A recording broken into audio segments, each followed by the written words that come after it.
ఒక మనిషి గోదావరిలో మునిగిపోతూ ఉంటే ఆ మనిషి దేవుడు వస్తాడు దేవుడు వస్తాడు అని చెప్పి కోరుకుంటాడు.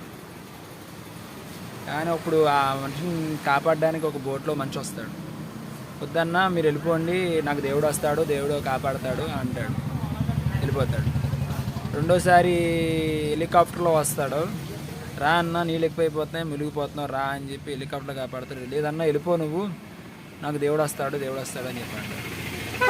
ఆ తర్వాత హెలికాప్టర్ కూడా వెళ్ళిపోతుంది. అతను మునిగిపోయి చనిపోతాడు. తన పైకి వెళ్ళి దేవుడితో దెబ్బలాడతాడు. అన్న, నువ్వు ఎందుకు రాలేదు నన్ను కాపాడటానికి అంటే, నేను వచ్చింది ఫస్ట్ మనిషి రూపంలోనే, నిన్ను కాపాడదామని రమ్మంటే నువ్వు రాలేదు.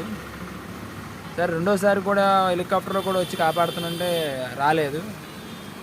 ఇప్పుడైనా నేను వచ్చి డైరెక్ట్ కనపడ్డా అంటే నువ్వు తట్టుకోలేవు, కాబట్టి నేను అందుకు మనిషి రూపంలో వస్తానని చెప్పాను. అందుకే నువ్వు చేసిన పని అలా జరిగింది. ఏదైనా మనిషిని కాపాడాలంటే మనిషి రూపంలో వస్తాడు దేవుడు. అది ఆలోచించుకోండి.